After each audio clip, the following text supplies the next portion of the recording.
And we're live with the Meta Lab week of May 28th.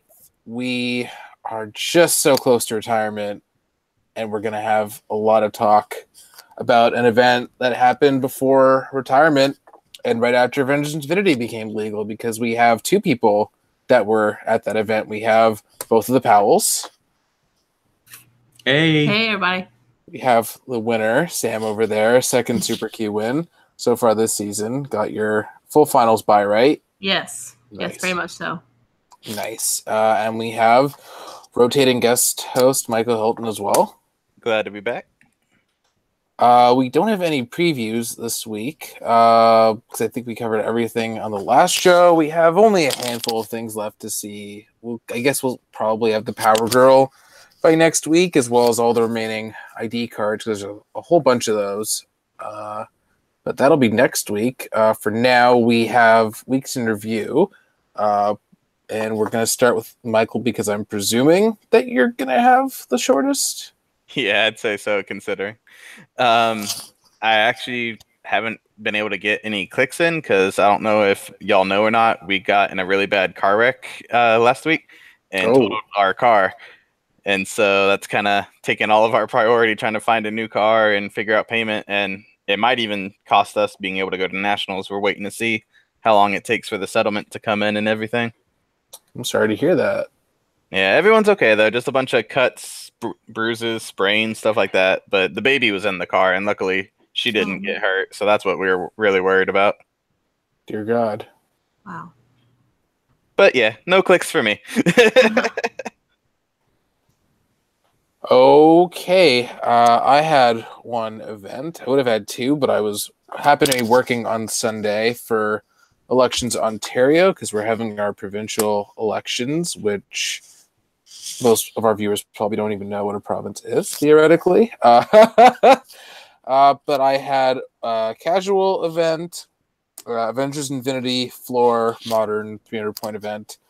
I forgot one of the key pieces of my team, so I had to improvise. My friend happened to pull an Eternity from a random pack, so I borrowed that. I played the new Cosmo. I played the movie Grandmaster, the 60-point hologram one who jumps around to random clicks, his actions don't count, whatnot.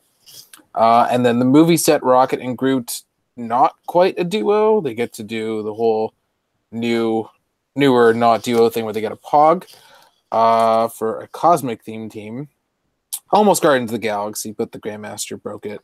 So round one, I played against Austin, who had the Avengers Infinity Nova Rare Richard Rider, the Sam Alexander Uncommon one, and Sam Alexander picked up Dragon Fang, and he also had a Cosmo, and I ended up winning map roll twice that day, and then the only other time that I lost, my opponent just picked the map I wanted anyway. So I picked the Donut Job just because it was I just got because I judged a local win a map event that we had, because we had a leftover rock map, and it was I think it was leftover from Canada Cup or something, and it had a cool rock logo thing of whatever. So I switched out my regular version for that one. So I just wanted to play the cool one, and it had the rim thing, the weird material that the ROC World Cup map had this year. But basically, I wanted an open map because Eternity is a big feller. And I ended up losing. I KO'd the Sam Alexander Nova and the Cosmo. And my Grandmaster decided to randomly roll into Clix 6 because that was great, and then he got insta-killed. And my Groot Tig Pog happened to kill the Sam Alexander Nova, which was pretty cool. Round two, I played against an Age of Apocalypse Cyclops, Ego Antibody figure, Shield Car at full, and Kronos at the lowest 60 points. I ended up winning. Groot Twig killed Cyclops with poison, which was pretty cool. And then last round, I played against Tom, who's playing a soldier theme of Unseen, Shifting Focus Deadpool, starting with the teleporting one, because he has soldier for some reason, Peace Machine, The new Red Hulk at 100, as well as Rusty and Leech IDs, and a sword for Peace Machine. I ended up losing very badly because I could not roll a thing, and he used the Rusty ID, so I scored that. But otherwise, it was a complete loss wipe, and my Eternity just did not want to roll those dice things. And I missed the Sunday tournament because I was busy working. But now we have the important actual meta stuff because we have the two people, the important people who were at the Super Q. So we're going to go, let's do each of you doing Swiss and then switch off for the top 8. So we'll start with Dan and his Swiss experience. Yeah, so Saturday we played, Sam and I did at Kokomo, Indiana at Kingdom Cards and Games. PJ Bowen judged the event. I had 26 people there, so we did 5 rounds. I played a few things that I wanted to play before they retired, namely the Supreme Intelligence and the Shield cards.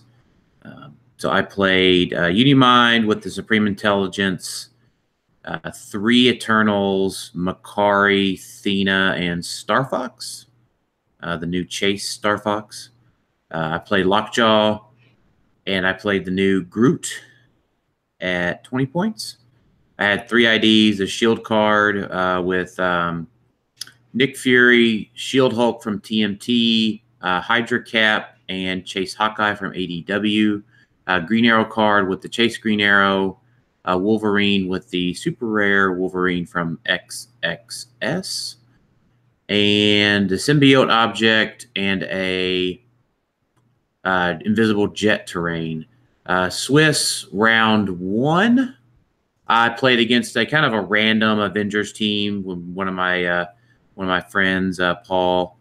Kind of just had a few back and forth, but Unimind just was able to hit everything. He missed a few things, kind of wiped that one up pretty quickly. Round 2.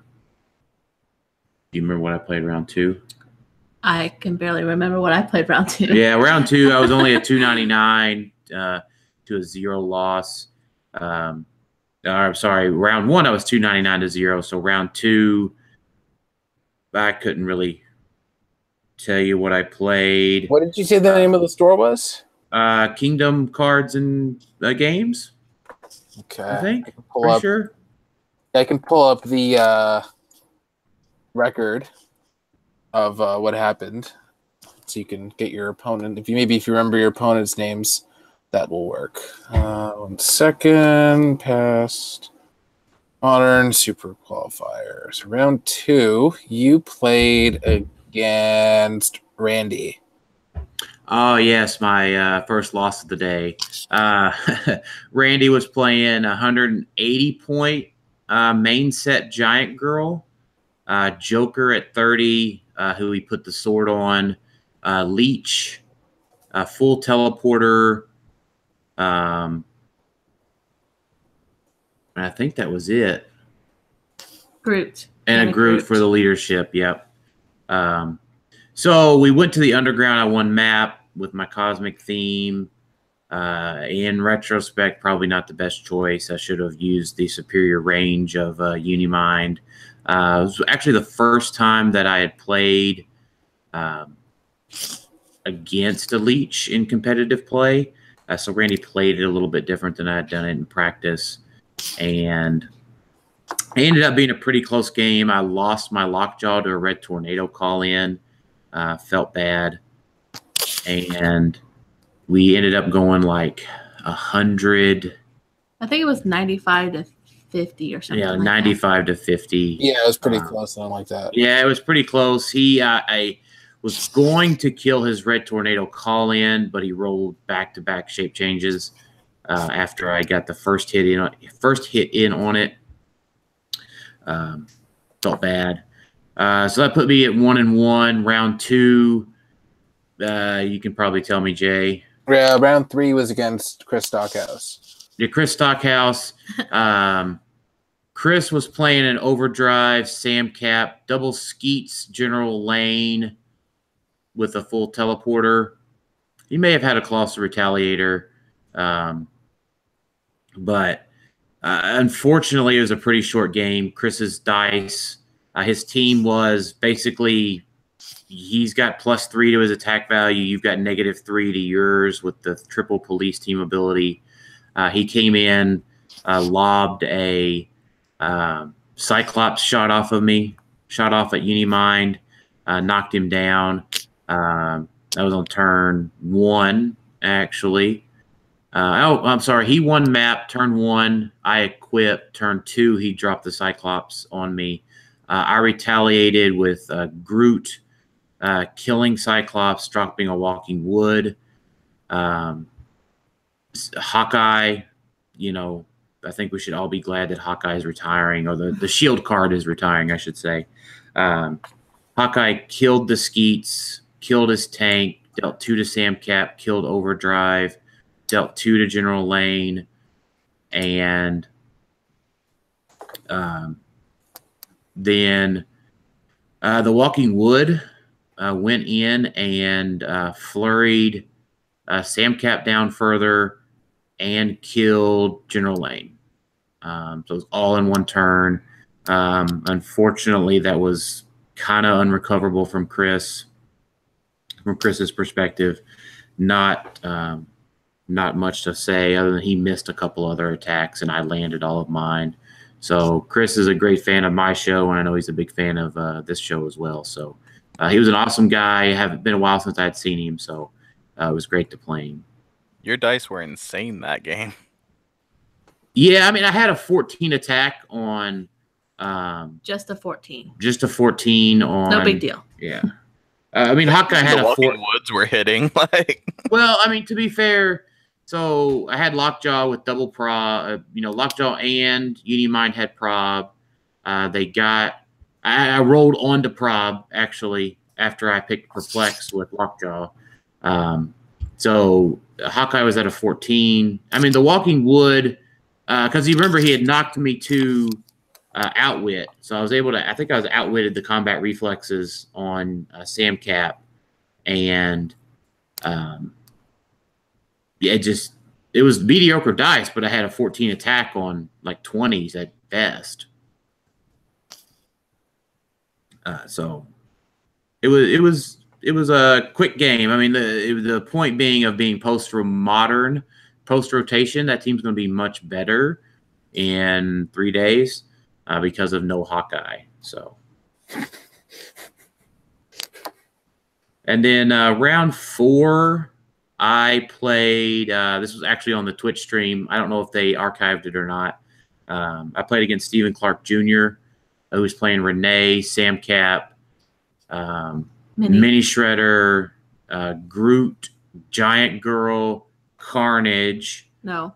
Surtur, Giant Girl. Yeah. And Groot. Yeah. So turn 1, I equipped. We went to Harley's apartment. Then turn 2, I sidestepped down, called out Green Arrow, one-shotted his Renee Tilly. Then he retaliated with a Green Arrow onto my Unimind. And keep in mind, this team had no prob, and then his Green Arrow crit missed. So, yeah, the amount of seat clinching, as you might say, I had at that moment was quite intense, but no problem on the team. So I was able to survive that. Surtur came over and was able to knock out Green Arrow. I think he perplexed up Surtur's damage. I was able to KO him. So I was actually down on points at that time. So we went back and forth, and actually some of the Steven's dice weren't in his favor. So it was actually he actually blew up the invisible jet. When you shoot non-adjacents, shoot through it, you click it, and then you roll the die. So I got to the power 3 die, where you roll a 3 or lower, it blows up, and it blew up. This first time that had happened. But after some back and forth, I was able to kill the Sam Cap, and kill a few of the call-ins. I actually did not table him, but I got 200, I think 290 something points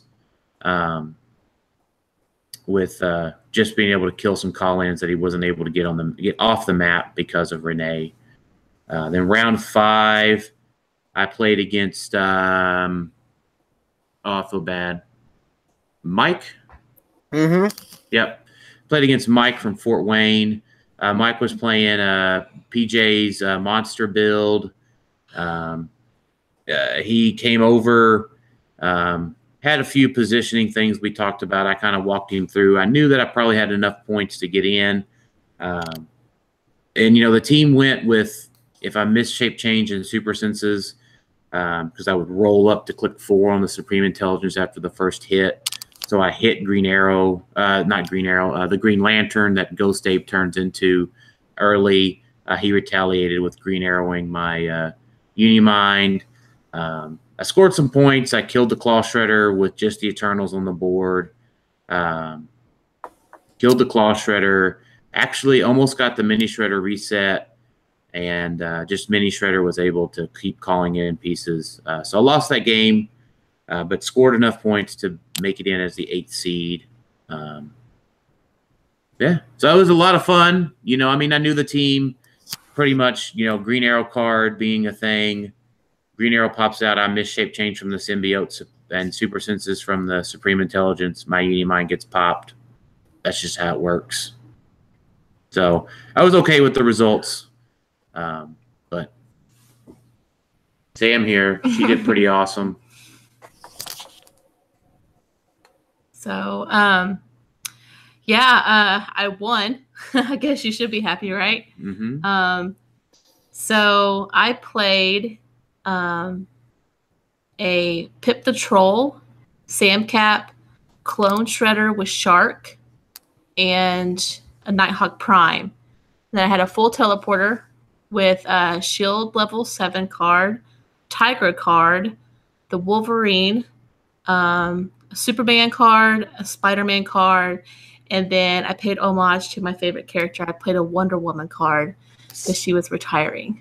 So, I just wanted to ask why Pip specifically. Pip, because he has phasing.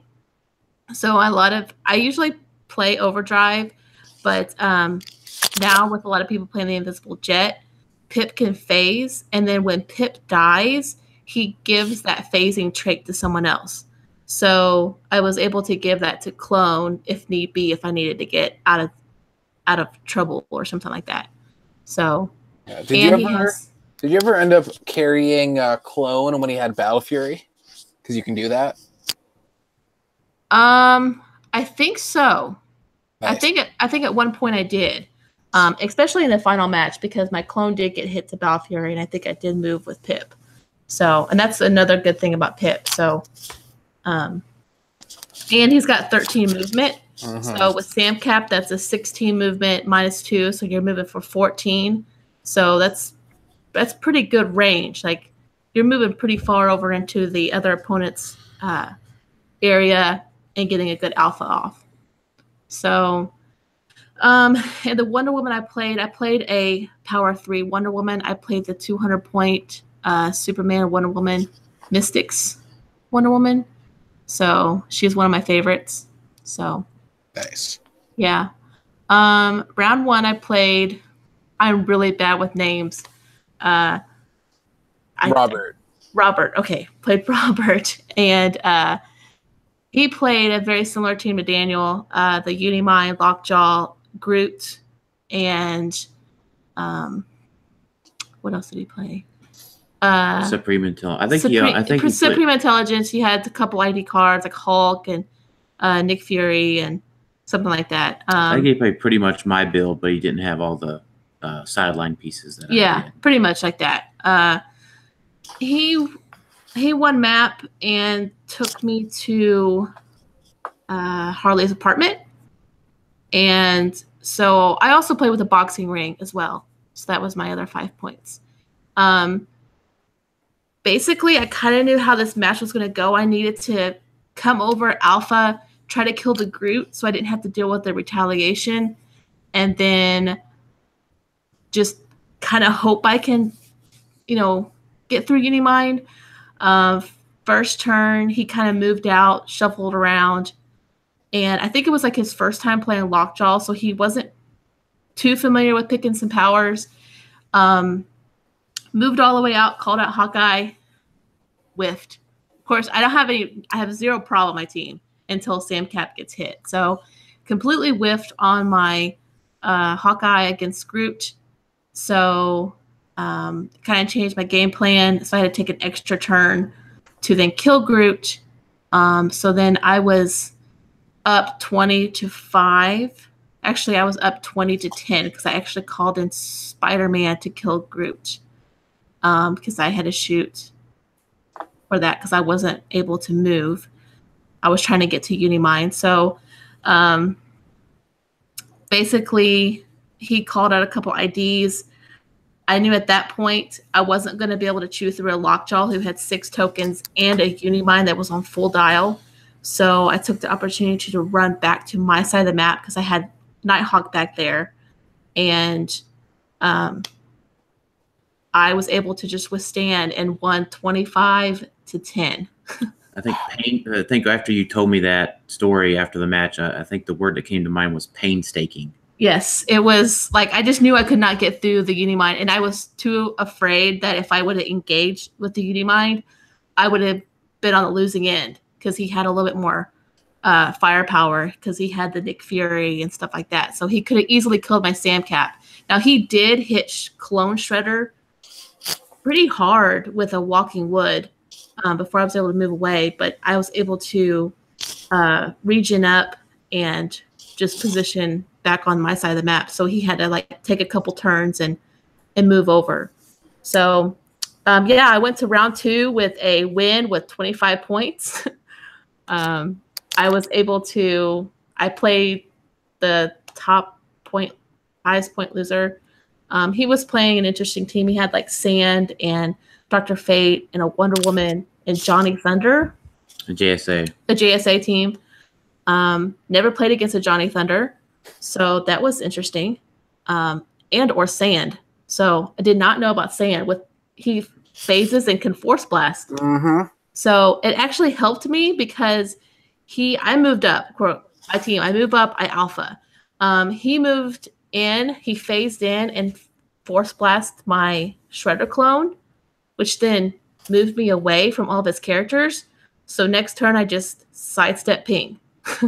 So I was like, okay, I'll take a force blast, but because he was able to outwit some stuff on Shredder clone and like the combat reflexes and stuff like that. So he gave me a pretty good fight for a few rounds, and then I just completely ran rampant. Hawkeye again whiffed.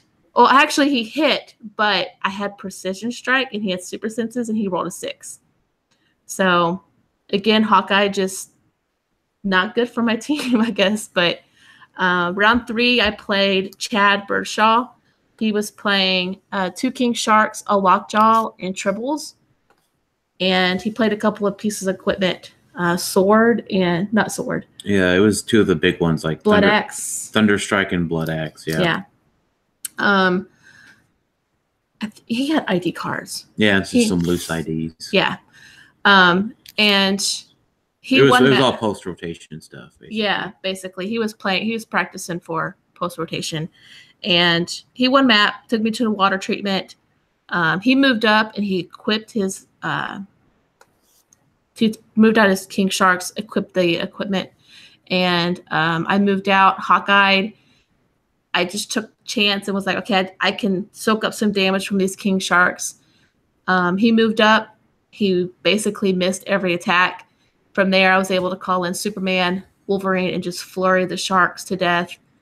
At that point, he had Lockjaw, which he started to move over towards my Nighthawk because I kept Nighthawk in the back for a majority of my games. And so then I was able to just chase him down and just chew through 6 tokens of Lockjaw.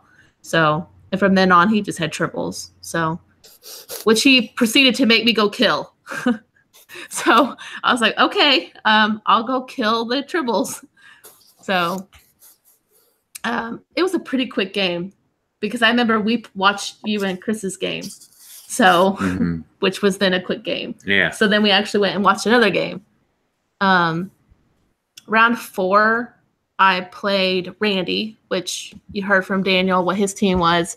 And I won map and took him to Genosha. And it was one heck of a fight. It was like, for real, one of the closest games in my Swiss rounds. I needed a hit on Nighthawk, and I could have ended the game, but I missed a 7. Of course, again, no problem. So it is what it is. Again, I called out Hawkeye and whiffed on our group. Like, it was insane. I was like, I'm a 12 on a 17, and I'm hitting 4s. But I was able to score a lot of points. So I was okay. I was going in, 3-1 with mediocre points. I knew I needed to win the next one or score a lot of points. I should be okay. Last round I played George. We were on the stream. He was playing an Overdrive, Riddler, the Freakquake Hulk, or whatever he does. Yeah, the starter Hulk, from TNT. So Riddler, Hulk, Sam Cap, and Overdrive. And I won map. I took him to Genosha. It's one of my favorite maps right now. So I passed my first turn. I wanted to kind of see what he was going to do because he also had an Alpha Strike team. And he's playing Nighthawk too, right? Yes, and he was playing Nighthawk as well. So it was Nighthawk versus Nighthawk. So I kind of wanted to see what he was going to do.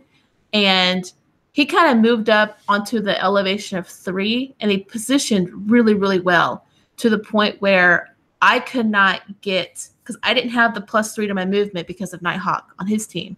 So I was unable to get a good Hawkeye shot because Hawkeye doesn't ignore elevated for shooting. So I was unable to get a good Hawkeye shot. So I decided to move over into his boxing ring, kind of towards Nighthawk, because he kept Nighthawk in his starting area. So at that point I knew, okay, I just got to hold on for dear life now. Like, I know he's going to come over. I was wanting to see, is he going to push his Overdrive and what he was going to do. He ended up pushing his Overdrive, come over, hit me pretty hard with Hulk, with the Quake. Knocked me to my last click, regen. And then he dropped the Riddler box and said I can't use Endom on clone. And I had 1 token on clone. And he... the definition of a perfect turn is coming up. Yes, it was very perfect. I rolled Inspiration and rolled something... Oh, I rolled Wolverine on clone. So I was like, okay, I'm going to free heal 1. I sidestep broke away and was able to call out Superman. Then I move broke away with Samcap so I can get the perplex on Superman. So I moved broke away with Samcap, was able to perplex up attack on Superman, and I was able to sidestep in and flurry a Nighthawk to death. And I knew at that point, okay, I'm in the winning end of this. A couple turns, I moved my Nighthawk up to I have my outwit because I was on level 2. He was on the boxing ring with me. So at that point, I was just outwitting Hulk's defense, and I killed his Overdrive. And then from then on, it was just Samcat versus my team. So it kind of didn't end out well for George, but I had that perfect turn. So it kind of just really helped me out.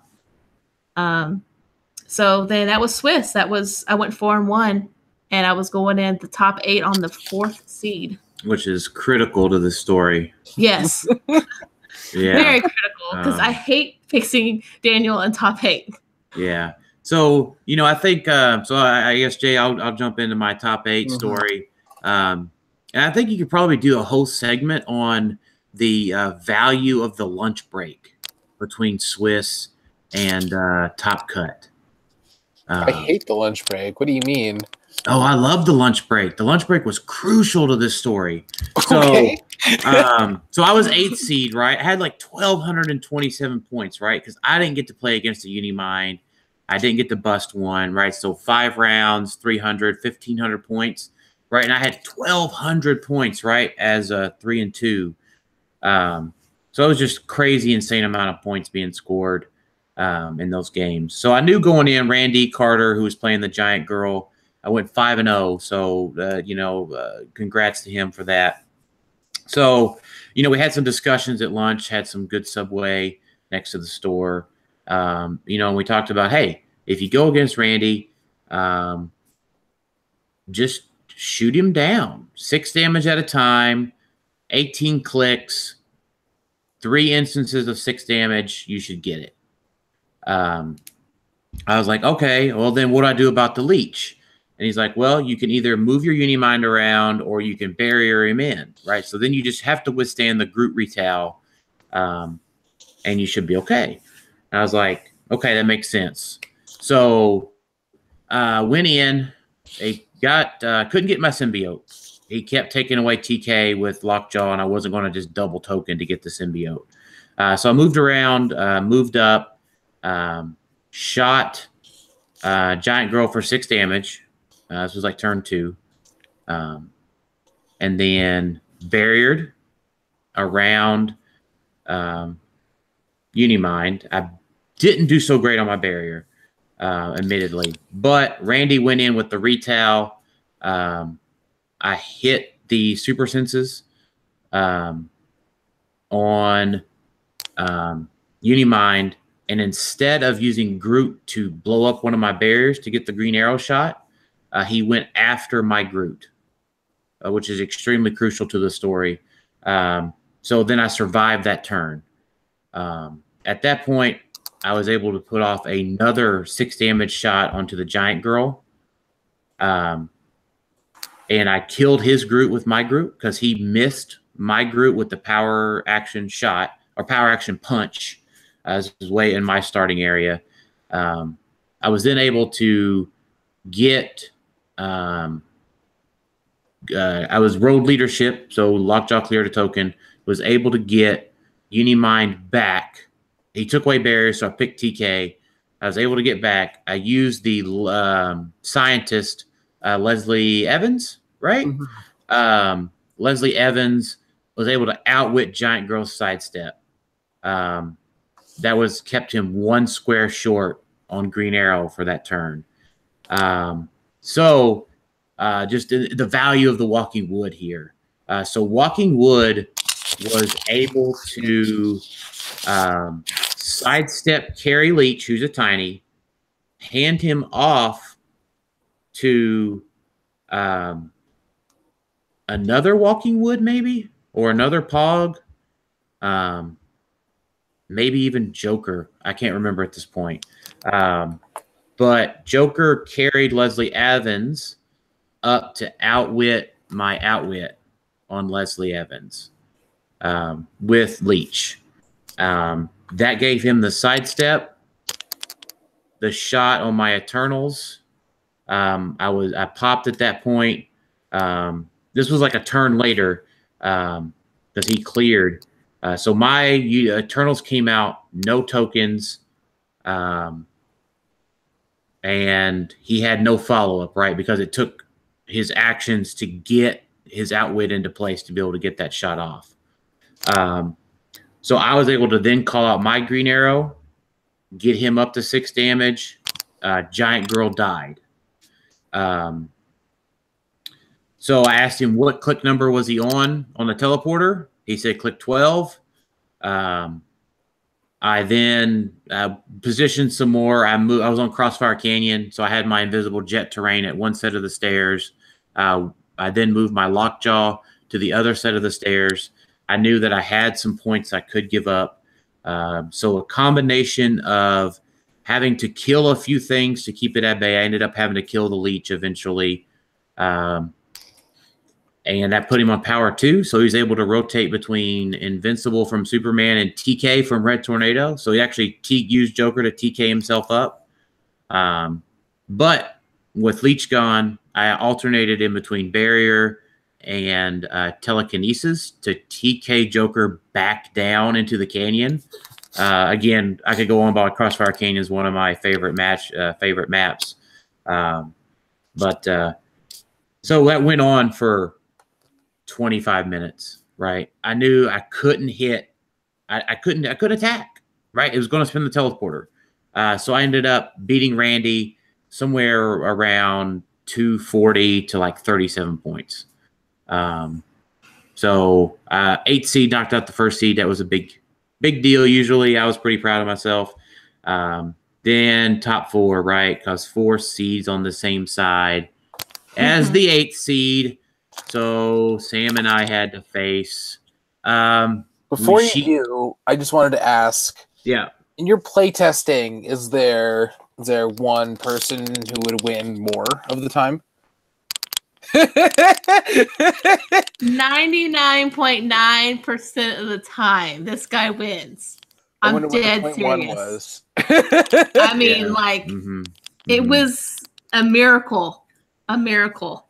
Yeah, I mean, so I can say, Sam legitimately beat me. There was no conceding or getting her to the finals, right? I mean, I can Scout's honor say that.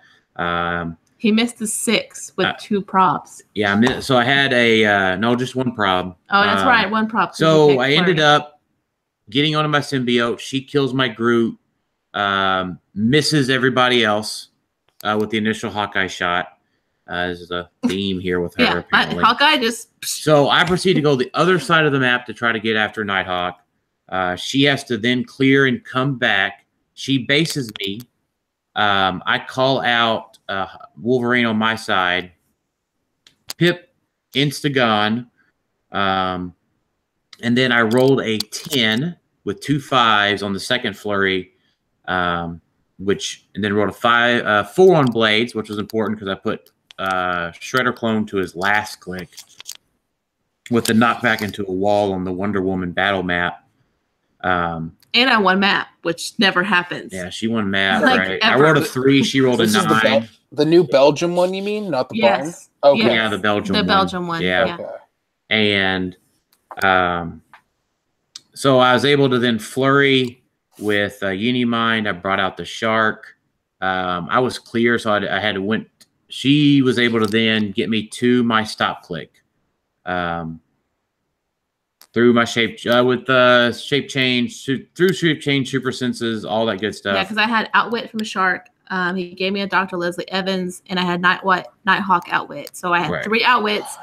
So I outwitted his shape change, super senses prob. Yeah. So I called out Hawk. No, I restocked Hawkeye. Yeah, you restocked Hawkeye. I know. I gave him one more shot. You knocked me to my stop click, I think, with Wolverine.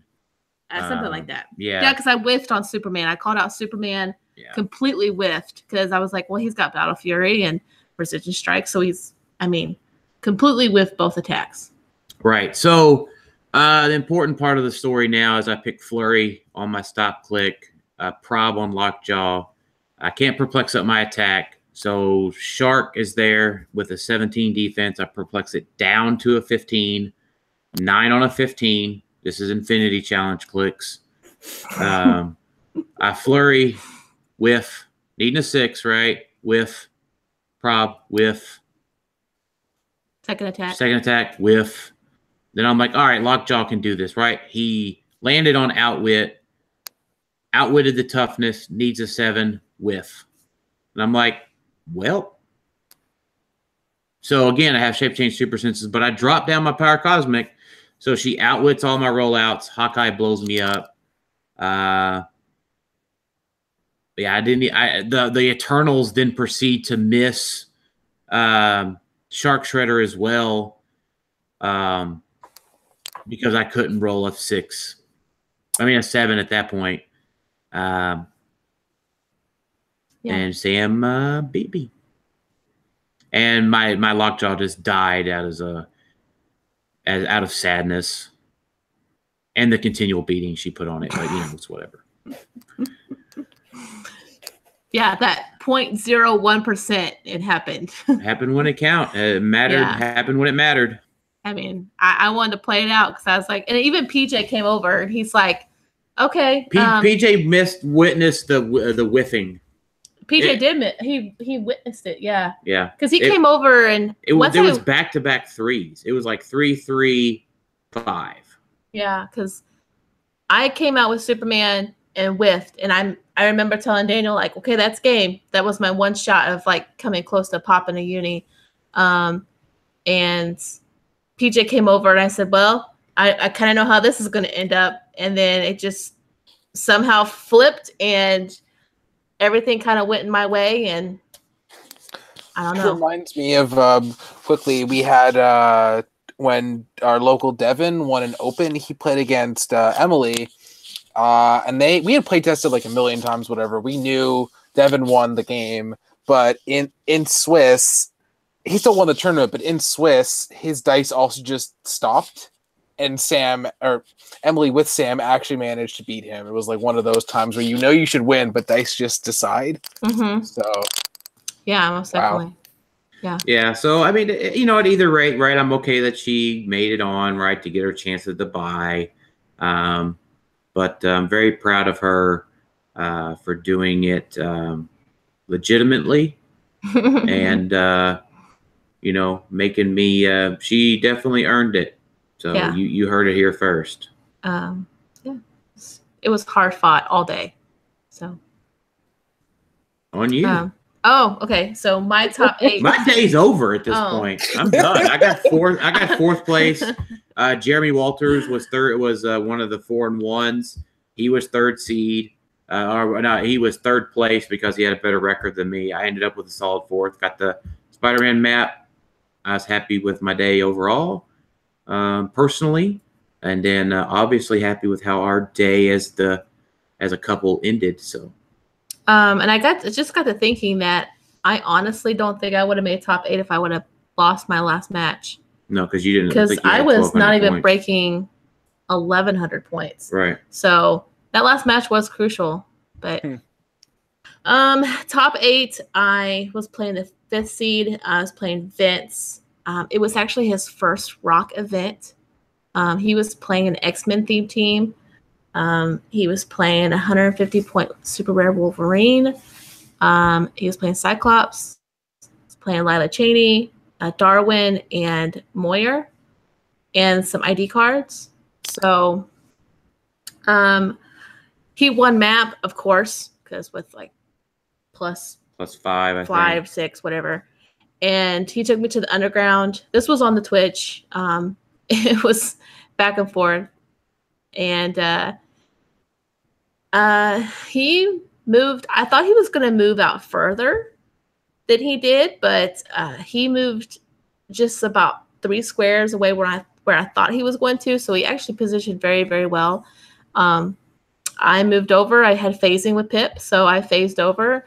Called out Hawkeye. I was like, okay, I can at least knock down Lila to where she doesn't have that great of a movement. Because I, again, kept Nighthawk in the back corner. And I hit Darwin, and I missed Lila. So again, Hawkeye sucked for me. But he moved all the way over to my Nighthawk, based me, and I was like, oh, crap, I gotta get the heck out of Dodge now. So I was able to call in Tigra, who has phasing. So I called in Chase Tigra, who's got phasing, and I phase carried Nighthawk, or basically like that. So which is just a spectacular thing in the new rules, that IDs can carry the character without poofing. So just absolutely phenomenal. So I was able to do that. So I did not use the Florian Tiger. I actually used Tiger as a get the heck out of Dodge, which actually gave me a turn to regroup my Pip and Shredder Clone and Sam Cap. He came over. He ended up flurrying my Nighthawk. I had outwit. He outwitted my shape change, defense power. Took out my Nighthawk. We went back and forth. Sam Cap was wounded. I still had Pip, and I had Shredder Clone. So I was able to take out his support. I needed to take out Lila, and I needed to take out Moyer. But if I took out those two characters, I knew I was going to be okay. If I was hoping to just wait on the 150-point Wolverine until the very end. So I was able to position a little bit, a couple turns, and he hit me to power 3. So I was able to, he had his 150-point Wolverine, and I was able to Real Girl and Wonder Woman, who has Charge Flurry with 4 damage, and I had the perfect turn, or 2 turns back to back. I was able to flurry with Wonder Woman, and then ping with Shredder Clone, and then the next turn I flurried again, and then I was able to flurry Cyclops and end the game. So it actually turned out really well. He played. It was such an intense match. Like for his first Vince ROC, came down with Chris Stockhouse, I want to say. Yes. And Vince did a spectacular job for his first ROC event. Yeah. He knew exactly what his team did. He had practiced his team. A lot of things I say on my podcast is practice, practice, practice. It was apparent that Vince had done that. Yeah. So, maybe not to the extent that he knew what everything did on everybody else's team from what I was witnessing, but at any rate, for a first ROC event for a player that's been playing for a few years, he jumped into the deep end of the pool very well. So very proud of Vince's performance. I think I met him at the charity event in Michigan, maybe, and he watched some games, I think. Maybe? Yeah, that's possible. Yeah, he says he's been playing since oh my gosh, I'm blanking now. It was before War Light. Maybe like Deadpool or something like that. I think it's what he said. I don't know. I can't remember. Maybe. But great. It was a great match. I mean, like, I was going to be happy with whatever happened at that match because it was such a great positioning match. It wasn't one-sided. It wasn't an alpha. It was both back and forth. Even PJ said it was probably one of the best on the Twitch feed. So, obviously, top 4, you know how that went. Very, very lucky in my part. And then final match, I played Stephen Clark Jr., so it was pretty much like a mirror match. He was playing with Renee, Sam Cap, Minnie, and the 3 Colossal Retaliators and 6 loose IDs.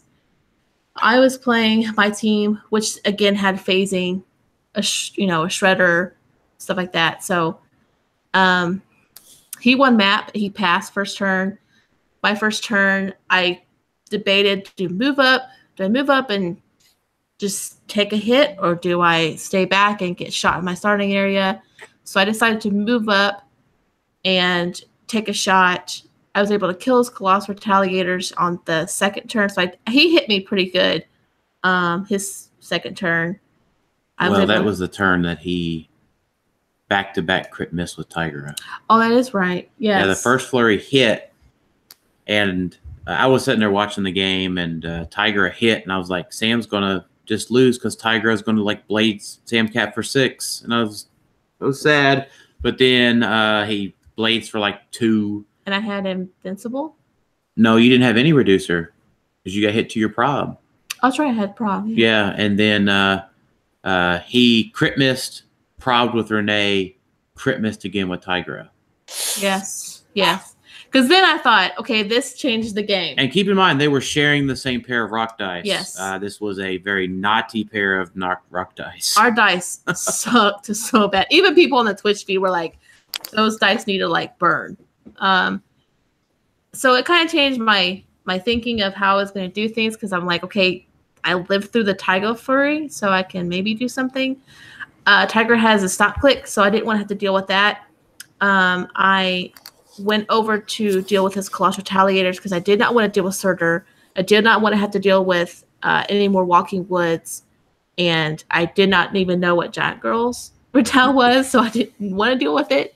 So I was able to go up and kill his Colossal Retaliators. He then moved all the way over to deal with my Nighthawk, which I misplayed and did not move up Nighthawk. So good job on him. I had to take an extra turn to then move over to where he was because now he was up on points. And it was very back and forth. I called out IDs, missed a lot. He called out IDs, missed.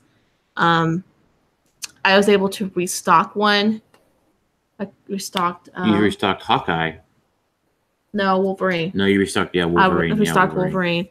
And at the very end, it was Shark, and I was on power 3. So it was Shark and my boxing ring left, and he had mini left, and time was called. So I won 210 to 205. Oh my god! It was a very, very intense match, back and forth. The dice sucked on both ends. Like I did roll a crit hit. Yeah. One crit hit all day.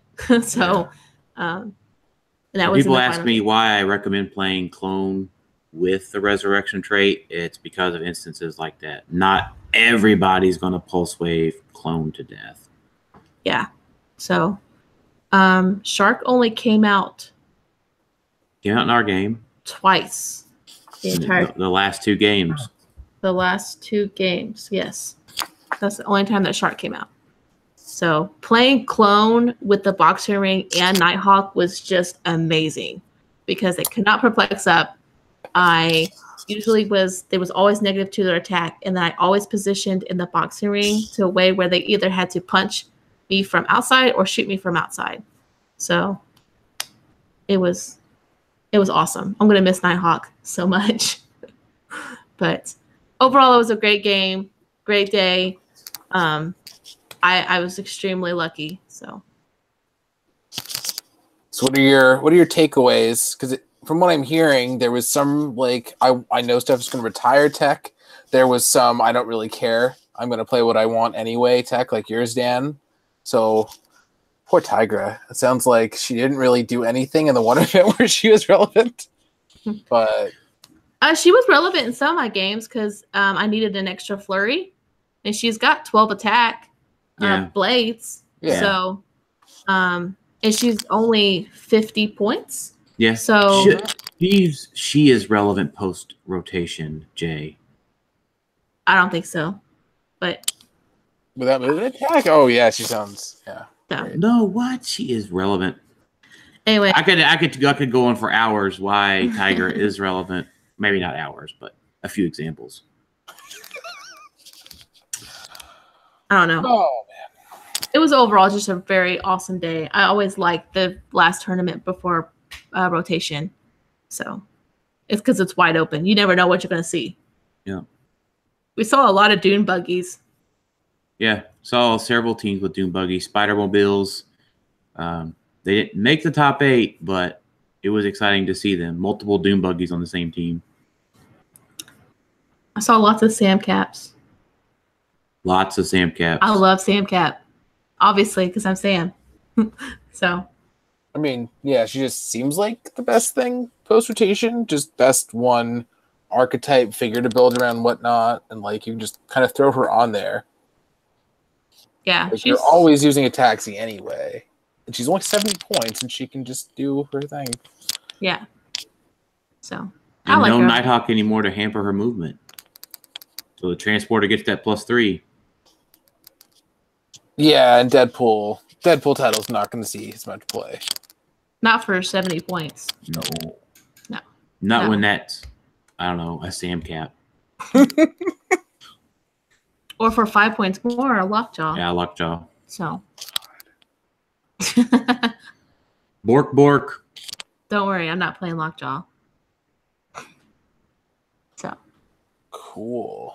So that's kind of the news for the week. We have many questions, I'm sure, because I'm sure there were a bunch on the Clixed Off post, as well as all the other various areas.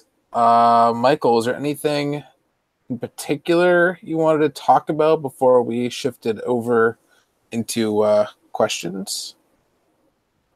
I had a question now that especially both Powells played it a lot. Was it best to go ahead and give them the outwit and get your extra walking woods, or do you prefer not giving them the outwit? Oh yeah, give them the outwit. Especially if you have Shredder, right? Like, if you have Shredder, a Shredder, you don't give it any. You just kill it. Yeah, I mean, the Walking Woods always did work, right? I mean, even if that work was stand in this stairwell, good job. That's all I needed you to do. Walking Woods always useful, 100% of the time. Now, and it's not even for the sidestep and the flurry even.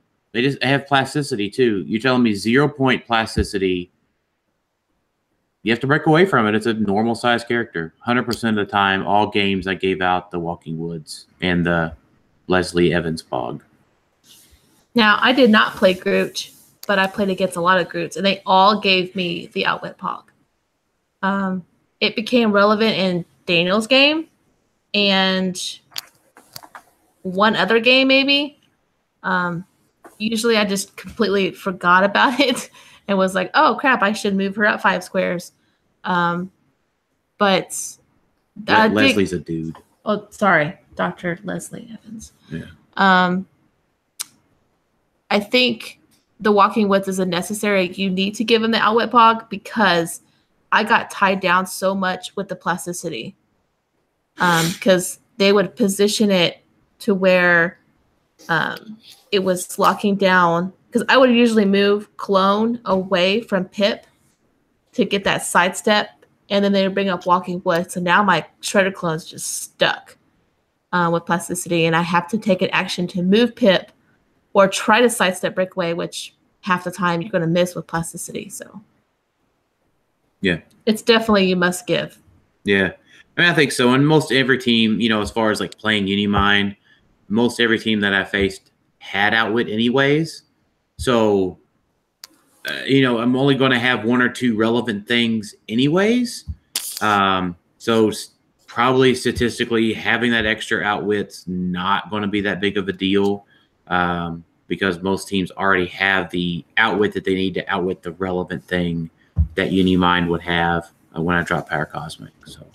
I think the other thing is it's not really your figure. Like, if you're playing an Overdrive team, you probably have planned that you're carrying 4 characters already. And the character has, 5 movement? Yeah, 5.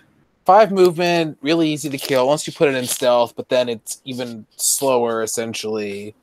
Like, you're not going out of your way. Like, you probably can't just bring it with you because you haven't planned accordingly. I mean, I guess for future planning, that's something that people might want to do to take advantage of it. But right now, yeah, but even if you switch from Overdrive to Pip play, right, you're going to be carrying 2 characters, right? You're not going to carry a Pog. Right, and you're not going to carry the Pog instead of your, 2 Sam Caps, right, with Pip. That sort of thing. Yeah, it was really never relevant except in Sam's game because they already had the outwit that they needed. I used the Leslie that I was given in Randy's game, and that was probably about the only time that it was relevant. Not a game changer. Okay. And then as far as like a game changer is like, if you were to say Carnage was a game changer for Colossal Retaliators, Leslie Evans Pog is not anywhere on that level. Okay. And then my follow-up, it sounded like just from your stories, for the most part, turn 1, Lockjaw was used for TK, obviously, to get your equipment. And after that, it seemed like you were pretty much keeping him on choosing Perplex. Is that right? I mean, there's a lot of different options, right? Perplex, Prob, probably more Prob than anything. And Outwit, like I said, I mean, if I played against a Lockjaw, if I ever do, right, I mean, they have that source Outwit. They just got to pick it. Or they could randomly roll onto it, right? Or If they on click 5 on Lockjaw, they use the outwit, do the relevant action against the outwit, and then roll to go do something else. Lockjaw did poison a few times. Lockjaw running shot it a few times, and tried to range combat expert, or he ranged combat expert against that leech. But probably number one is probability control. Any Lockjaw I played against was usually picking prob. There was one time Chad, he was on the phasing click and he chose phasing and then rolled the dice. I'm like, wait, take that back. Use your phasing and then choose a power. Don't pick phasing if you're on phasing. Yeah, if you're going to use the phasing first and then pick another defensive power or whatever. Yeah. Did that answer your question, Mike? I think you're muted. Yeah, Mike's on mute. Oh, my bad. I said, yeah, especially after I like getting people's perspective after doing a lot of tournament play with a bunch of Lockjaws in action. You get to see how different people use it and maybe learn new situations that you haven't seen with him yet because he's such a versatile piece. Yeah. Did you ever support with him? Yeah, no one. Unimind died because of Green Arrow first. I mean, and I knew that going in, right? That's not a sad thing. It just isn't. It is what it is thing. Like, I almost was able to do it, right? If I was in Sam's game, if I was able to flurry Steel Energy with the with that attack and kill the shark, then the next turn I was going to support Unimind back up to full dial, hopefully. But that was probably the closest I'd come to. Everything just happens too fast. Yeah. Unimind died, right? Or I got hit and then I alphaed back and the game was over. Yeah. It was there, but I was always like one turn or one attack away from being able to use it. Luckily now with rotation, Unimind can enter the grind game a little bit easier without Green Arrow calling. Right. Yeah. It's going to be a lot harder because, again, there's no Superman. So there's no flurry with Battle Fury. So if you're playing Unimind, you're usually playing with a symbiote. So it's just good play. So.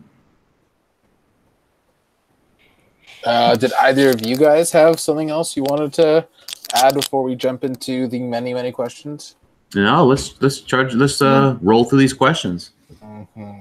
Okay, so we'll start with Discord. And that gives me a good, cheap opportunity to do a plug. If you want to jump into the Discord, you can start contributing to our Patreon. You can get in to both the Discord and the Patron Hangout, which is on the 10th of June. Both of those for $1 a month, the lowest possible donation.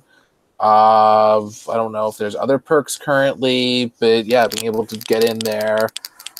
Jason's been getting in there more often. I'm reading the questions off of there now. There's a lot of subsections and whatnot, and just you can help contribute to the channel for just $1 a month and get the one-on-one, not quite one-on-one, but get to hang out at the Patron Hangout, which I think is once a month. But basically, I'm gonna actually jump into the questions. Drew Warren asks, why is Texas the best state in the U.S.? And I am the only non-American here, so I'm going to let all of you deal with that one. Michael? It's not. The state above it, Oklahoma's better. Ooh. You guys can go. You Powells can go whatever order you want, I guess. But together in the same state, so. I can't really argue with that just because Indiana kind of sucks because we have no seasons. We have, Yeah, I mean, but Texas just has like hottest. I don't know. And then ice occasionally in Dallas. I don't know. Paris Gordon does live in Texas, doesn't he? Yeah. So that automatically kind of makes it not the best state. I'll just defer to her answer. So Sam will throw the shade. I don't care. I mean, whatever. So yeah, I don't agree with that. I don't even. I mean, Drew being in Texas does give it a big bump up, but I do like Drew. I don't think I've met Drew, but Drew always like comments on stuff that I post. Yeah. So Yeah, I haven't seen him in person at like one of the big events in a while. Like, the last time I saw him in person was the World Cup that Ed won. yeah, I think. yeah, 16. Yeah. I mean, Indiana's pretty much up there. I mean, obviously, Michigan is my favorite state, but a lot of good players right? in Indiana. What? That's just because it's the closest to you, right? I mean, yeah, and Adam lives there. That's pretty cool. But I what mean- Indiana, you have you guys, PJ, Jeremiah, like a lot of good. It's a good general Yeah. area. Mm-hmm. hey, the Midwest. The Midwest is where it's at. Yeah. Right here. I'm I down mean- here in Georgia, and it's like I have to go over to Alabama to say hi to Easton or something if I want to go hang out with people. I can drive half an hour to Jason, but he's always very busy because of that crazy job of his. Next Discord question. Oh, I wish there was more Canadians for this one. Nathaniel White asks, why can't Tim Hortons make a go of it in the U.S.? Probably because it's not really legitimate. I don't know. Did any of you have Tim Hortons in your states? When we went to Origins 2016, there's a Tim Hortons next to our hotel. Yeah. Right. I like Tim Hortons. I mean, I don't eat a lot of donuts, but it's coffee. It's a solid donut. It's a solid coffee. Maybe brand recognition. If I had to give an honest answer. I like Starbucks more. Yeah, Starbucks is pretty solid. I don't know. I'm just not big into paying that much for my coffee. Like, if I'm not having coffee at home, I don't want it to be that expensive. I don't know. I tell you, I got a theory on that, and I think that it's the commercial grade coffee makers get the water to a hotter temperature, which makes the coffee taste better. Coffee at home is just disgusting to me. I'll get you some of the German coffee we drink. I might change your mind. Maybe. I don't know. I don't know if this German coffee is going to do to you. Yeah, I don't know, it might make me angry or something. Okay. We have another question. What's your favorite Blizzard? And Blizzard is in all caps, so I'm assuming he means a Dairy Queen Blizzard. Do you get Blizzard in your states? Probably the Invincible Iron Man. I'm kidding. That reminds me that if I ever get the chance to DQ somebody, I could just call it a Blizzard. Now that it's occurred to me. But There you go. Oreo. Reese Cup. Peanut butter cookie dough smash. I have not had that one. It sounds so good, but Yeah, we're on it a does. diet. So. Yeah, we're working hard on not junk food right now. Yeah. I've been on a diet since 2018, and I'm gonna look really weird to you guys when I see you at Origins. That's the goal. You'll be like, "Who's that?" I'll be like, "Ha!" Yeah, you can tell it in your face. I can tell. I can see it from here. Yeah, but I wasn't Yeah, going. I've had the opposite effect with the baby and everything. I've still got all that pregnancy weight going on. But I wasn't. To answer the actual question, I wasn't a big Dairy Queen person anyway to begin with, so I don't really have an answer. Drew asks, ROC Age should allow for ROC Age maps, or at least allow for Arcades Arena to be legal with Arcade, yes or yes?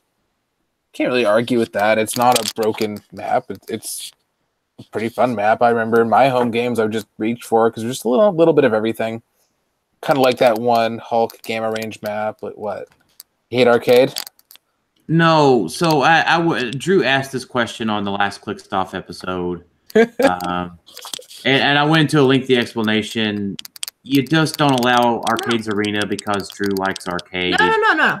You had your discussion. On Yeah, you go Clixed Off. ahead. Yeah, Hey, yeah. I love arcade. My answer is no. Yeah, I think Okay. when He's he- not that broke on there. I mean, like, literally, I played arcade. You have to win map. You don't win map and you're playing arcade, you lose. Well, that's why you're better suited, right? Like, it's not. Well, I mean, true, but I mean, giving away points from the beginning of the game is never a good thing. Yeah, exactly. I don't know. I think it should be okay. Just saying. I mean, if it was a broken map in and of itself, but as is, nobody. It's literally wide open. Yeah, the map's fine. It has a little building, and that's about it. Yeah, I mean, it's wide open. I have a different perspective than y'all. I'm not.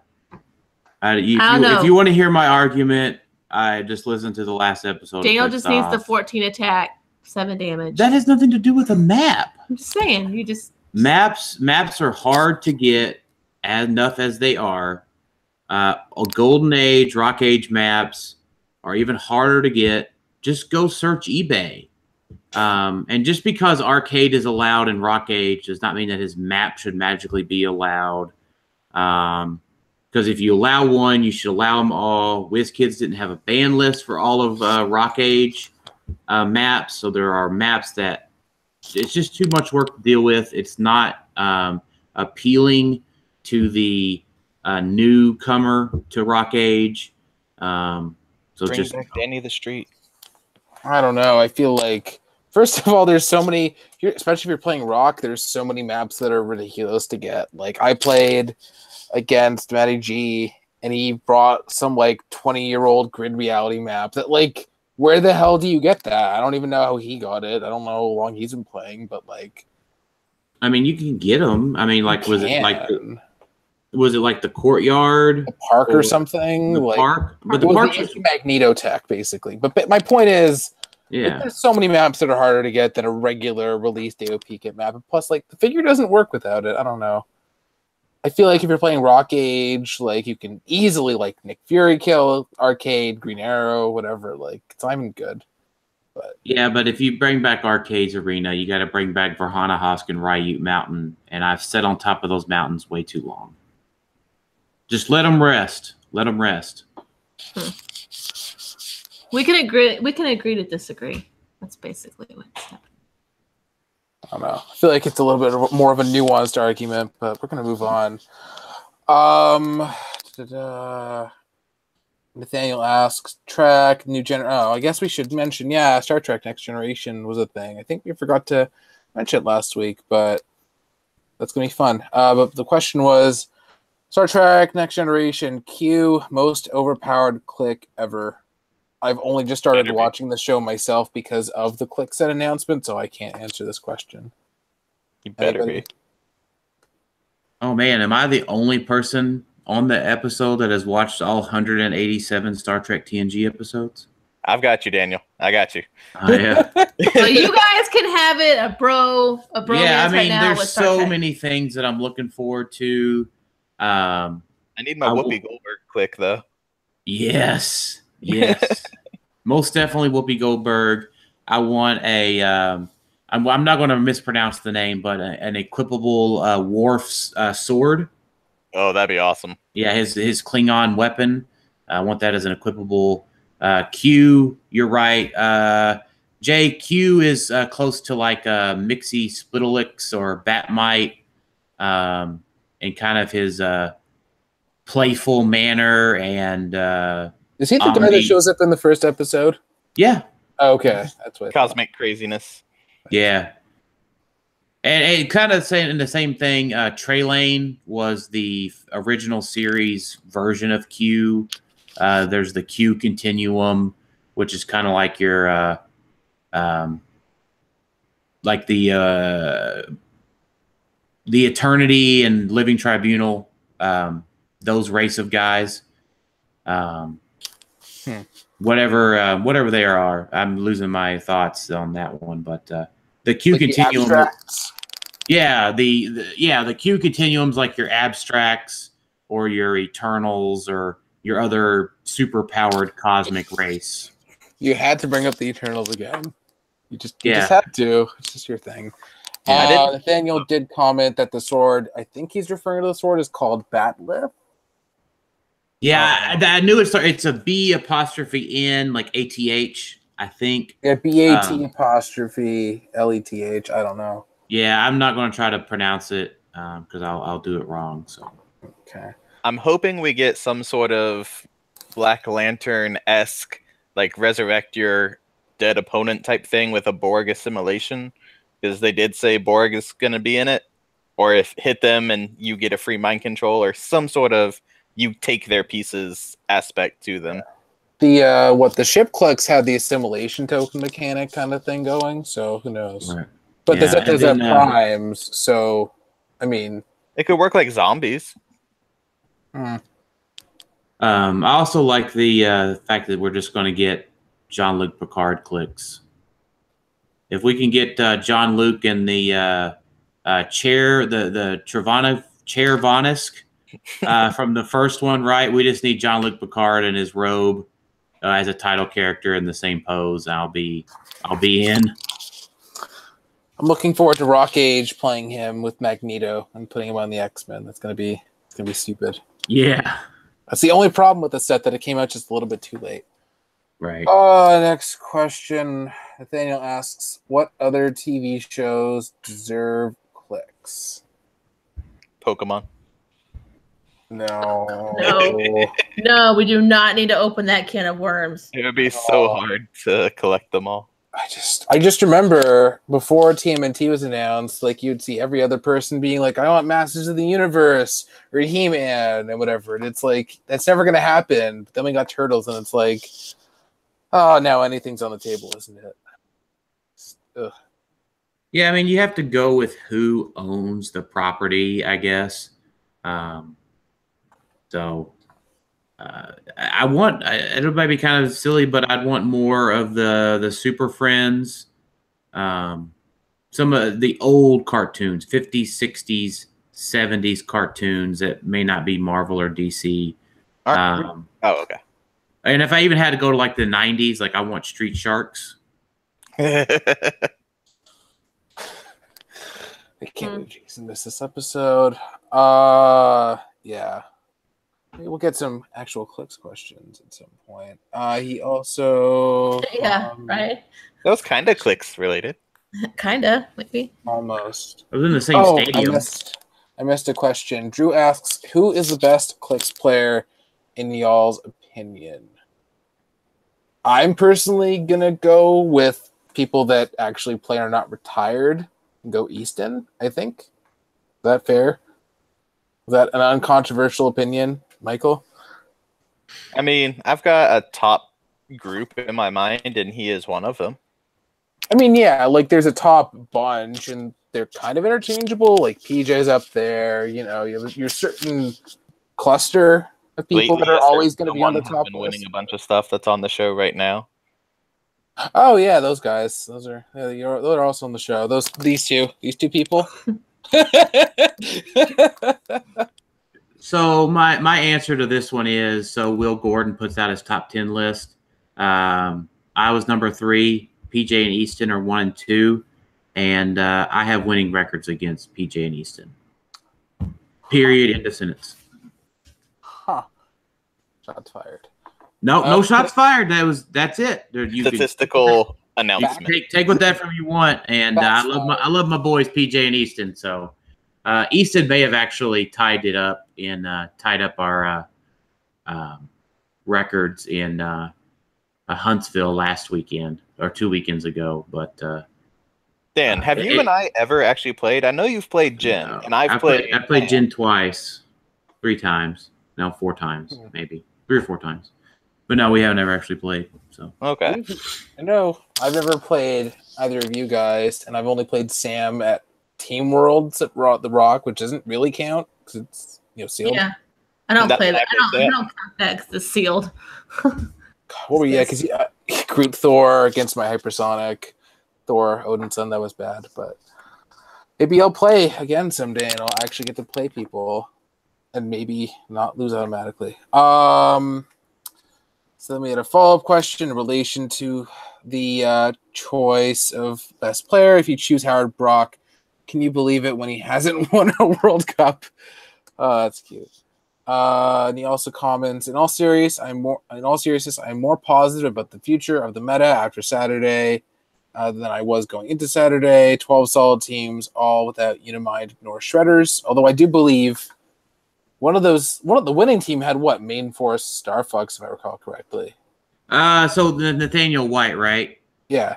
Yeah, okay. So he's the judge or TO, I think, up there at the Double Midnight. Which Nate, I still need those build sheets to post y'all's article. And I know he's watching live, so I know he heard that. Yeah. So I think first place was Brian Gailey with a Main Force Worm build, and then second one was Jason K. Big muscle Jason, about my size, except he's way more muscular. He was playing the Star Fox. I think he's playing Star Fox Moondragon. Something like that. And so they had 12 players for their Super Q. And those guys fought it out with a click off at the end of it. So they both scored like 100 points, I think. Nate might have the details in there, but. Lucas asks, question for Sam, why is Goblin King the best figure ever made? No, he's not the best figure. You know why, Lucas. You know why. And if you think he's like prepared for the Goblin King meta, there's too much outwit right now. Like literally people are going to give you an outwit pog if they play group. Pre-errata. Yeah. Pre-errata, okay, I get it. Goblin King would be awesome. I mean, he was on the Howard's team. Yeah. But like right now, like if you run 75-point Goblin King, squishy. You run 175-point Goblin King, you're wasting 175 points of your team that you could put other stuff on. Like 180-point Giant Girl. Yeah. I mean, like, I don't know. Prepare for the age of Giant Girls. I don't know. Lucas and I have this ongoing debate of what's good and what's not good. So that's it for Discord. We have Facebook now. We have one question in my shared post on the Married with Clix community group page. Matty G asks, top 5 teams for nationals. He says 1 is Cosmic Union support, 2 is Monster Goblin King, funnily enough, Bizarre Green Arrow support, X-Men, Lila Wolverines, Deadpool Prime support, 4 Avengers, Giant Girls, and Hawkeye, and 5 is Shredders. We've talked about all of these. No Sam Cap. There's no Sam Cap, and I think basically what you do is you take the Goblin King part out and you throw Sam Cap in, right? Yeah. Because obviously Goblin King doesn't go on that list, really. Yeah. I really think Sam Cap is going to be a good play. Or even if you do, if you take the top 5, I think all those are pretty much themed. So if you say top 5 themed and then you go into non-themed, or even on the theme side, Monsters, I would put as top 5, but not with Goblin King. You put it with Shredders being monster themed. Go the PJ route with Shredders and Ghost Abraham? No, like just Bizarro Green Arrow with Shredders, Carnage's Groots, prepare for the retail. There's no Hawkeye to machine gun him, right? Unless you're main forcing him, then it's whoever wins map. But for the most part, BGA is a thing. It's something to prep for. Oh man, I'm so glad I'm not playing Origins. We have. It's fun, Jay. It's fun. I feel like Jay and I should have a video camera. We just do like a live podcast of like these are the top teams, and this is why we're excited we're not playing. Let's face Jay's reaction when he sees his 5th Bizarro Green Arrow team. Okay, we're gonna move on to the actual post. I don't think there was any in the Clixed off post. Were there? No, I don't think so. Okay, good. So post the link there. Our first question is somebody who's on the show, and to be fair, when you posted it, you didn't know you were going to be on the show.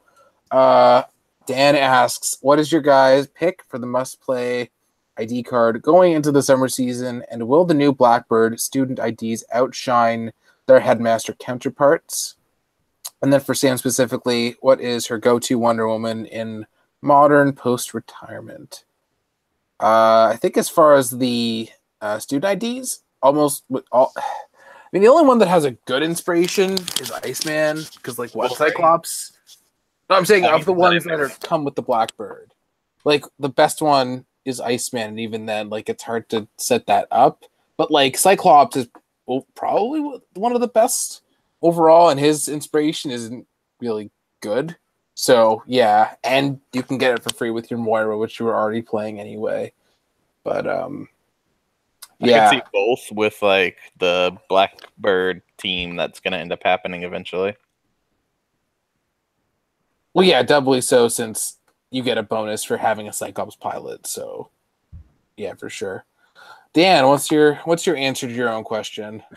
So I think really both of them, right? Because you can play 2 Cyclopses, right? Even loose IDs. I think what you've got to think is that the 3 points is way more cost efficient than 5 when it comes down to fitting those ancillary game pieces onto your force. However, I would disagree with Jay in that Force Blast is an excellent inspiration. If you're not using it, you should be. Wolverine, I think, doesn't get outshined, assuming that we get him in Days of Future Past. Assuming. Yeah, the other inspiration is good. The barrier is pretty good in most situations if you plan for it. So I think the problem is that those inspirations are all great. I love them. It's the 2 points cheaper that'll make them outshine more than anything. I kind of have to argue about Force Blast being good when the best piece in the format has both charge and reflexes. So, how useful is Force Blast really? Is he talking about? Yeah. But the other thing is, I think, yeah, in addition to just Cyclops being good in general, there's just so many different good ones. Like what? You have the Psychic Blast Headmaster with the Replex, leadership, all that stuff. You have the Uncommon who Stealth Busts, and Stealth Bust is so much more hard to get now because, like, there's no Superman, there's no Nick, there's no nothing.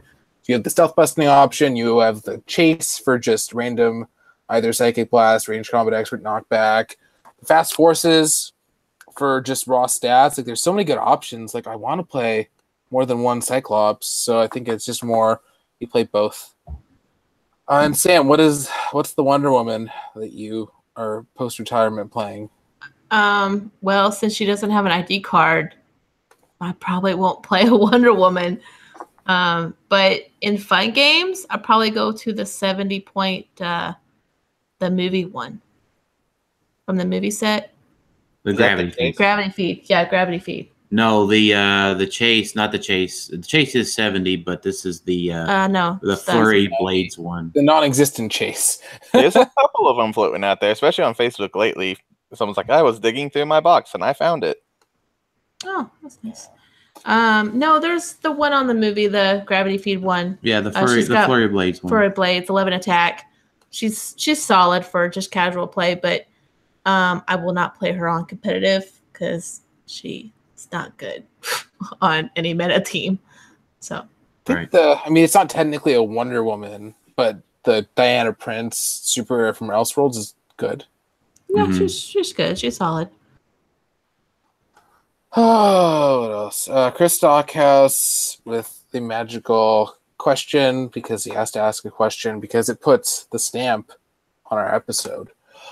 He says, congrats again, Sam. Do you guys like the critical miss always misses rule? On Saturday, I rolled Snake Eyes with a 14 attack against 15 defense. I still would have hit, adding the 2 to my attack. However, the crit miss ended my Hawkeye fun by allowing Mangog to retaliate and murder most of my team. So we're going to have everybody but Dan answer this because Unimind, so obviously we know what his answer is because all those +2s to all those stats. The critical misses should always miss, just to be clear. Yeah, absolutely. I think so too because it actually balances. Like, yeah, you could have the 14 against a 15, and like you literally say anything but a crit miss, and okay, you rolled a crit miss. I know you still hit, but like that's the one part of the game that still kind of makes a little sense. Right. Yeah. Making sure that you always have rolls that succeed and rolls that always fail is a fundamental aspect of the game that they've done pretty well on. You can't have a crit hit without a crit miss. Yeah. Like we have the rule now that you roll a shape change of 1, it auto fails, so you can't just have Nighthawk next to 5 characters and automatically get it, sort of thing. So we're saying with a 6 in plasticity, right? If not, you could just make sure somebody never broke away. Well, yeah, especially because now it's like there's so many plasticity pogs that theoretically you can make it impossible for somebody to break away. So, yeah. We have Michael Fedor asks, in anticipation of the official retirement party coming up for Nick Balls at Fury, I tried to get a new nickname to stick for the Nick Fury, unseen in case anybody didn't care about the real name. His suggestion is Bubble Fury. What do you think? Is there something better? Shadow Fury. I like how when he gets to do the free smoke cloud after he moves, and I like to call it the what did I call it? Just the vague untrustworthiness or the vague sinister feelings. So just move and just cast vague suspicion. Stay in the box, Fury. I was going to say, despite your love affair with other Nick Fury, you were not as big a fan of the Unseen as I would have thought. No, I think you're underestimating him. So I think here's my point. Here's my thing, and I've said this, is if he had Perplex at 65 as well, or if he had an attack value so he could do the Peace Machine sword trick, or even giving him the healing casket, he has to provide some sort of utility other than his outwit and prob. Or if he was 65, make him 50 so he can still call in 50-point X-Men IDs. And this is a concept in competitive play that we all are familiar with. The piece just has to be over the top, right, to make that thing happen. If an Ultron drone was 60 points instead of 30, they probably would have been a lot more balanced, right? But the fact that they were 30 is what made them broken, that sort of thing, right? Or if the Ultron drones counted towards your action total instead of not counting towards your action total. Point being, Unseen's a fair and balanced piece for what he does. Therefore, he's probably not really playable. That is a weird but accurate assessment. It's kind of sad also, like the fact that he's balanced for the points makes him not good. But the problem is that he is also too good for casual play. I don't know. I don't think so. I mean, it's like if you bring a 9-range outwit prob with a free smoke cloud, probably a fun foul. Probably. I wouldn't bring him to like a table game, but I think he's just okay for like a local tournament. But that's personal opinion. I don't know. I played against it the other day. I was okay. It was, he doesn't attack. I think it also depends how many points you're playing. Like if you're at a local and it's like 600 and it's like you're not losing the you're not feeling losing the attack investment as much. But if you're playing him for 65 out of your 400 point local casual team, I feel like you're giving up more. So I feel like it's more of a balanced cost kind of thing. But that's more of a tangent.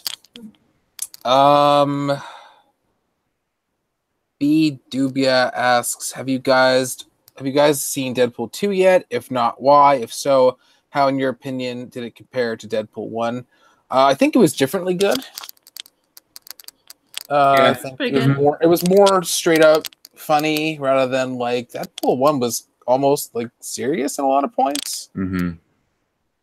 Yeah, I mean it was fun. It does it. I think the problem is that when Infinity War came out a month ago, man, it's overshadowed by the Big Brother. I think it's a fine movie on its own, but it's not over the top.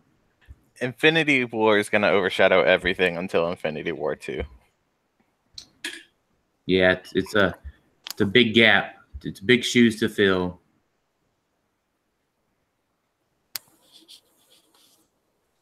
Okay. Lane asks, for Sam, who's your favorite teammate that isn't your husband? I mean, that's pretty presumptuous. Maybe your husband isn't your favorite. Gosh. Well, because I have to see some of the guys on Thursday. Yeah. Um, Don't answer Lane just to make him mad. no, but he really does help me a lot. Well, then answer Lane. I'm gonna go with Lane because if I'm not talking to Daniel about teams, I'm usually talking to Lane about teams.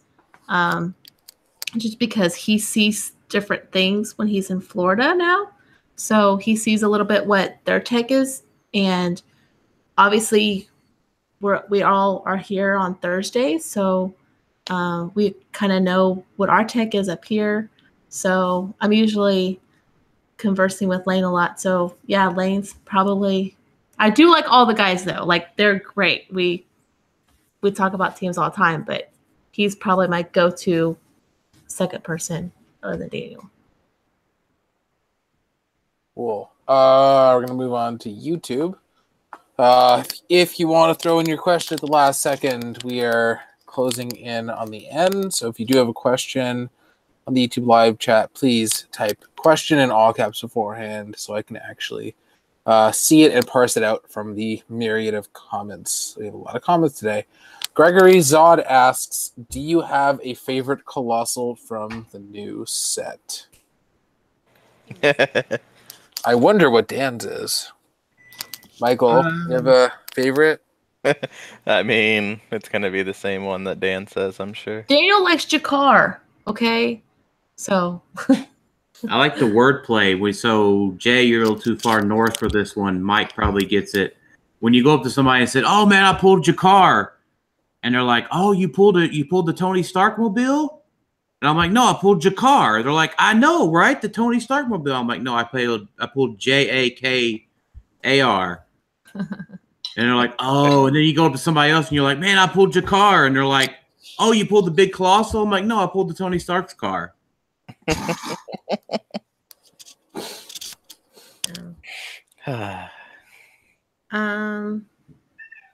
We all know it's Groot, though, Jay. Yeah.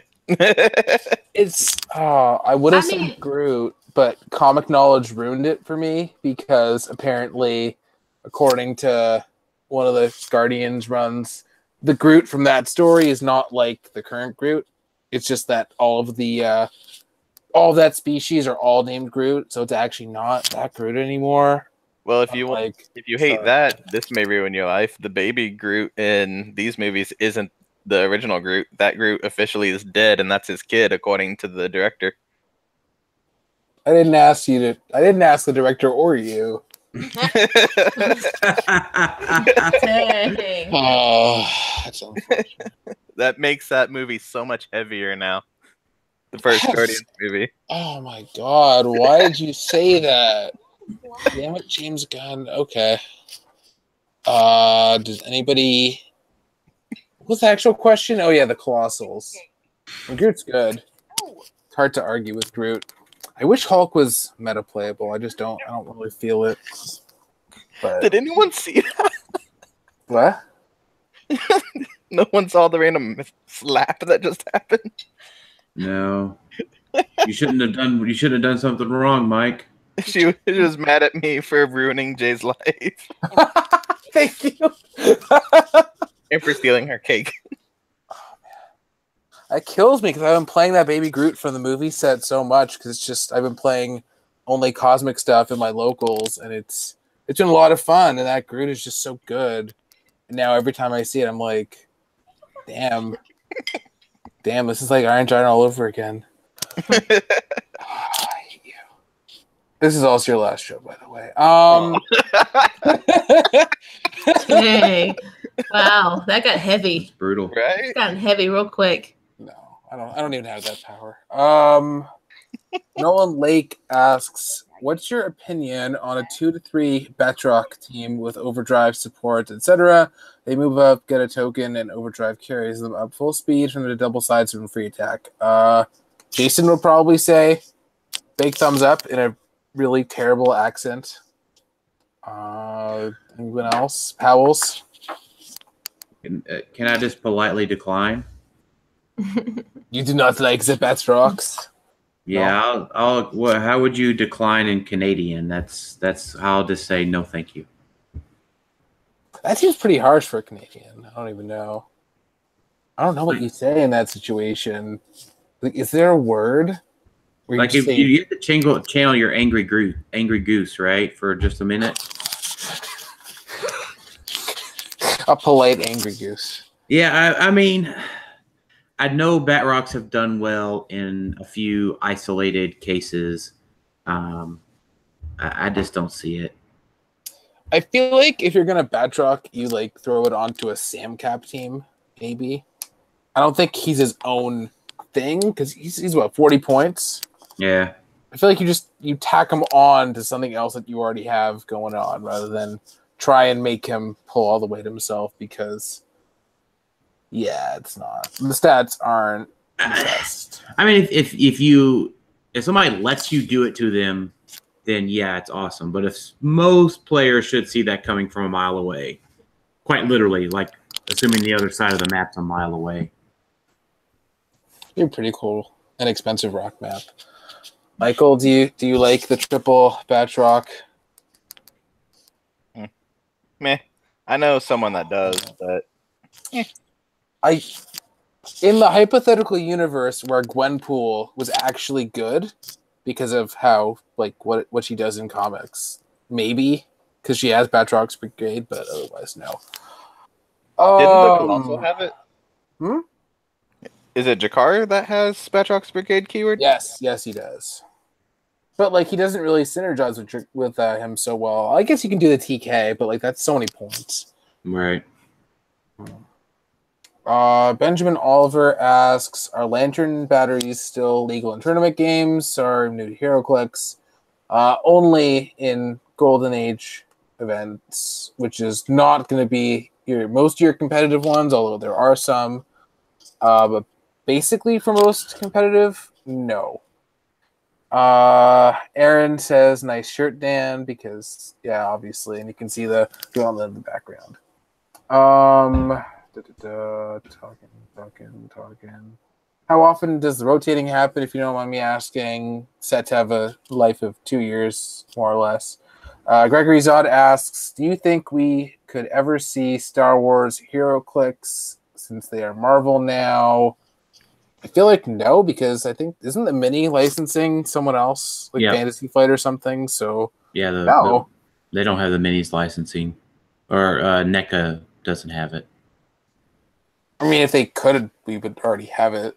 Yeah, I mean, I think the thing is that they don't have the NECA doesn't have the minis licensing, and as long as Papa Mouse is making all the money from the minis licensing where it's at, I don't think they would have a reason to switch it over. No, we're not big scale enough to warrant that happening. Is that it? Turtles was just popular enough, but still kind of under the radar, not hugely popular, that it was okay for that. Right. Well, it's funny because Turtles initially were just a toy thing mostly, but now I guess they don't sell as well. I don't know. Is there even there is a new Turtles cartoon coming out now, but nobody that I know that's into Turtles seems to like how it looks. It's awful. I don't know how you went from I can't believe the stupid Heroclix got me a little bit into Turtles. That cartoon was really good. How do you jump from the 2012 Nick cartoon to that? I don't know. Whatever. Plus, they ruined the dynamic. Raphael is the leader. What? Yeah. Now, to be fair, Mike didn't ruin that for you. I mean, they ruined that for themselves. So. Not crushing your world too much. I don't. That's okay. Okay. Retitle it Michael Breaks Jay. Oh my god. Adrian, no last name, asks, will we ever see a Tim Burton's Heroclix Nightmare? Funny you say that because there actually was a gravity feed box of was it Nightmare Before Christmas Heroclix? I remember one time I put a thread on HC Realms of what is all the canceled Heroclix that never happened. Like there was there was Street Fighter 2. There was all sorts of random stuff. The Winter Hulk chase from Incredible Hulk referenced a Captain America Fast Forces that never happened in the original set. My Little Pony Clix, of course, very important. But basically, we almost had it. Almost. William Dickey asks, can Daniel stop gushing about Giant Girl so I can get some before the price spikes? No. It'll never be too expensive. I mean, there is a flood of Giant Girls out there. They're still $3 a piece. So yeah. I mean, yeah, they're still uncommon. Like, they're basically every other booster. Not literally. The thing is, they're not that common. They're like 2 per case. But they're still common enough that they're not going to be that expensive. Yeah, because I think everybody bought like 4 cases of Infinity War. I mean, let's see. I don't know if you can see that if I can scoot over. I don't know if it shows up on the, but I have my latest shipment of Giant Girls that came in back there. Oh, next to Carnage? I can kind of see Carnage. Yeah, sorry, I don't have a super great camera, but yeah, right next to and then Carnage. there's like 4 over there to our left. Yeah, there's 4 over there with, oddly enough, another Carnage. What's the goal? How many Giant Girls of each variety do you think is enough? 10 and 10? No, I don't think you need that many of the Fast Forces ones. I think 4 is fine on the Fast Forces. It depends on what version of the build you go with, right? But I think 4 on the Fast Forces is fine, and it could be up to 26 of the main force ones. But why? So I know personally myself, I'm not going to try to get 26. I'm never going to play the 30 Giant Girls personally. So the question is, but why? The answer is 1, because you can, and 2, because it's actually a perfectly viable team. You only give up 10 points at a time. They have a 19 defense up close, 17 from range. You have 5 theme probs, super important. And they just keep coming at you. And as soon as you leave somebody on the board to get retaliated against, if you're playing with the Wasp, you've got 4 retaliations. She shrinks them down. You get 4 attacks if she's on our leadership click. That's pretty good. They can chew through you before you can chew through them if you're not careful. Well, plus the healing. Yeah, don't let them KO something. That's bad. So I think to answer the other question, is there an instance where I wouldn't give the Walking Wood, Mike, that you asked about an hour ago? Probably the massive Giant Girls, because they can get to my Walking Woods before I can use something with them. Especially with the extended starting areas. Yeah. Because how far out does that go? Like 4 or 5 squares? I think Genosha is your best case scenario for going as far as possible, right? Like, I haven't tried, but there is. So if you have the 30 Giant Girl version on Genosha with 2 terrains, or if I have a terrain, I place it on their side of the map.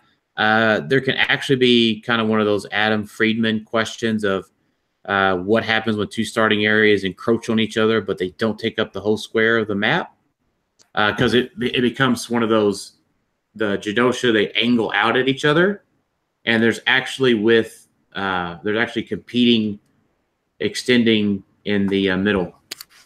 So who wins? The first player that chose map, because they have to place first? No, so I mean, you can't extend one without extending the other, so I think you just have to stop the extension and see if they'll fit. If not, you may reach a point where starting areas meet, and you have to start doing the KO thing. But I'm certainly very happy that I don't think I'm judging Heroclix at Origins. I think I'm going to probably be doing board games, so you just made me very happy about that. I think for me being a judge or being a ROC judge, I am thankful I don't have to personally make a ruling on that until after Nats, so I can see if someone plays it at Nats and what our good buddies at WizKids. Yeah, that's a barn and stable if there ever was one. Right. Whew. So in short, no, I won't stop gushing about giant girls. And we have an answer to some previously mentioned question somewhere in French. I don't really speak French that well.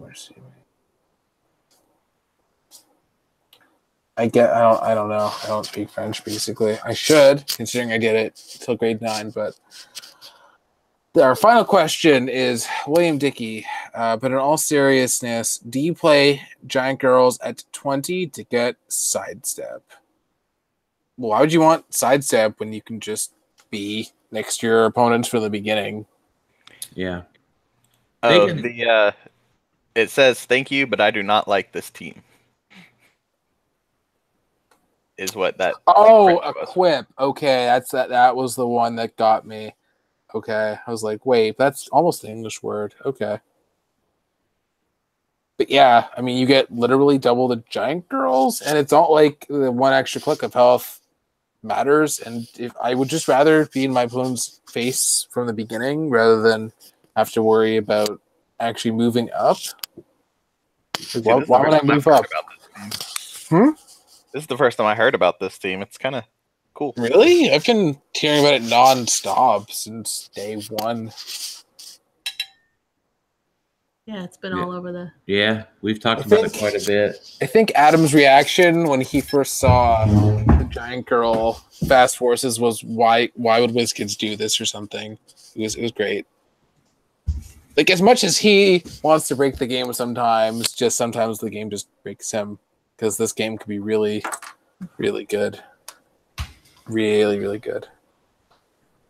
But that being said, it's been much longer than I wanted it to be, considering that I worked an 11-hour day and I have another one tomorrow. So I'm going to wrap things up with our ad read. I already did the Patreon plug. But we are sponsored by MajesticsCCG.com. Check out their eBay store and their online store. Also, check out the premium site, majesticsccg.com/Apex-Insiders. They have lots of great articles from great minds in Heroclix. PJ's a regular contributor. I post fringe articles. Dan posts. You recently had a barrier-based article. You can get team builds. So if you know PJ is going to be at an event that you're at, he's probably posting his build in advance. Easton has articles, Adam had himself, and a lot of the other great minds in the game for only $3 a month. And we're also supported by the ROC, which has their new website up at roc.ionsuite.com. If you want to host a ROC, they have a section with all the relevant information with that.